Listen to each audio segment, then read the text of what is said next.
Now, I'm sure most of you have already heard the news that Gina Carano, who plays Cara Dune in The Mandalorian, has apparently been fired by Lucasfilm and will not be in future seasons of that show or in any show, and that's important to note because it was strongly believed she was going to be in the upcoming Rangers of the New Republic.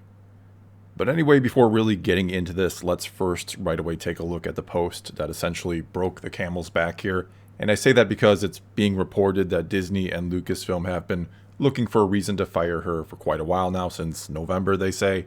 And it was this post that sort of gave them enough justification to finally let her go.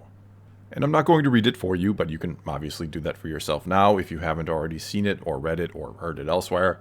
And you can then come to your own conclusions about what you think and or how you feel about what she said here, because I'm not here to do that for you.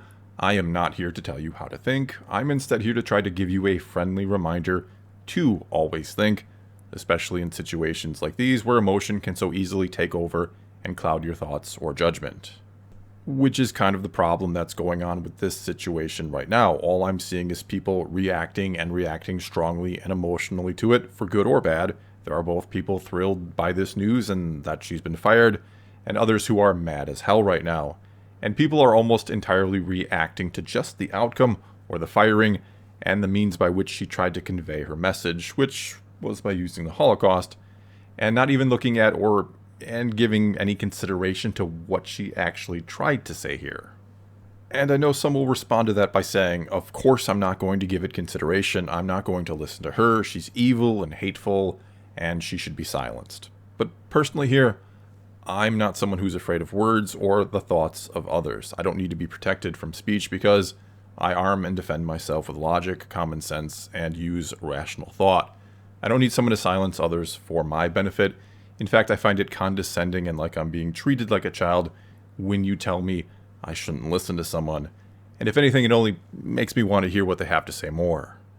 And if you're maybe worried about others perhaps getting radicalized by what some have to say, that there are vulnerable people out there who will fall prey to some really bad ideas and you're trying to protect them, which on the surface is very noble, then maybe try to teach them critical thinking over just spoon-feeding them your beliefs, all the while silencing everyone else's. You're only going to create intolerant zealots that way. And if you do teach them critical thinking, they won't need constant protecting. They will be able to protect themselves. And if you are then, in turn, afraid that them thinking critically and applying logic will lead them away from your beliefs, then maybe it's time for you to do a bit of critical thinking yourself and question what you're doing, because any good and just belief system should be able to withstand scrutiny and opposition, and by not allowing it, you're almost acknowledging flaws you want to keep hidden. And along these same lines here, believe it or not, I actually tend to learn a lot more from people with different views or opinions than my own than I do from those who say exactly what I want to hear all the time. Go figure. Which also doesn't mean just because I hear a different view that I suddenly adopt it and believe in it myself. Again, I apply logic and critical thinking all the time, every day. But sometimes, and usually, hearing what others have to say, even if they have radically different beliefs from me, at the very least helps me understand them and where they are coming from. It often allows me to be empathetic and or to maybe learn I have no real cause to fear and hate them, and to realize maybe someone isn't my enemy just because they see the world differently than I do. Which takes us right on back to what Gina Carano said in her post, or what she tried to say but everyone basically ignored it because they were too busy trying to get her fired, or rejoicing that she had been fired, or on the flip side just too angry that she had been fired. And it basically goes along with everything I've been trying to say here, that if we're not careful, if we don't try to listen and understand one another, that if we don't learn to tolerate different political beliefs and try to work together and understand one another, we'll soon see neighbors literally turning on each other and beating each other in the streets. She's saying this is a very slippery slope that could lead to something truly horrendous if we're not careful, and we even know it can happen because it's happened before.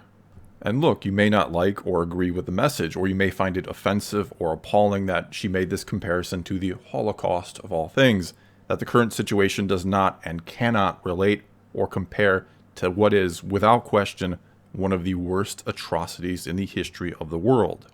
And I say one of because, unfortunately, human history is filled with atrocities. There are too many examples of one group of people doing horrible things to other groups of people, which is what this post is actually cautioning us about. that we might just be on the verge of doing it yet again.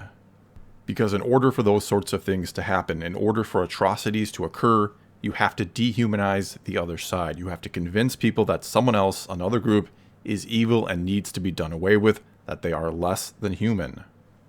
And though, again, I can certainly understand why people found this offensive or just in poor taste, I'm not saying I condone the means here, but I do think there is value in the message, and the reaction to it is almost proof of how important the message is right now. Because again, she's trying to warn people about what happens when you're convinced to dehumanize a group of people, that not only will you stand back and let unjust things happen, but you will partake in them, and you will feel like you are in the right because you're only doing away with the monsters and making the world a better place. And as far as Gina Carano then being fired over this by Disney and Lucasfilm, well, if we're keeping it real and honest, a lot of different arguments can be made here. I think they certainly have the right to hire and fire whoever they want for whatever reason they want. Though at the same time, I think people should have the right to say what they want without fear of reprisal from an employer, especially if what they say is in no way disparaging towards that employer or has nothing to directly do with them. Though with Disney very much being in the public eye and wanting to portray a certain image, a very family-friendly image, and with Gina Carano also being very much in the public eye as well, and as much as some might not like or disagree with me saying this, but you can understand Disney maybe not wanting to continue to be associated with someone that outspoken. Not saying it's necessarily right or that I like it or agree with it, but I do try to look at things from all sides. The problem is, though, there seems to be a bit of a double standard when it comes to this with Disney, that they're not looking at it from all sides, because there have been other employees of Disney or Lucasfilm that have said some pretty controversial things, and they did not lose their jobs. Pedro Pascal, also from The Mandalorian, has said or posted a few things that were pretty bad and basically condemned huge groups of people, the worst example of which I won't even show here, but if you really want to find it, doing a search for Pedro Pascal Trump losers ought to find it for you pretty quick. Anyway, I'm not going to get too much more into this right now. Instead, I'll save that for an upcoming Sunday commentary video perhaps, because I do think there are other aspects that could be discussed here.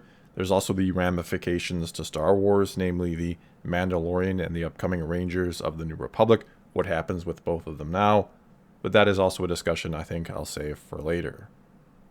Well, that's all I've got for this time. Like I said, I may go more into it in a Sunday commentary video, but for now I'll leave it here and let you all have a chance to say what you think about this situation, and whatever that might be, feel free to leave a comment below and let's talk some Star Wars, and until next time, thanks for watching.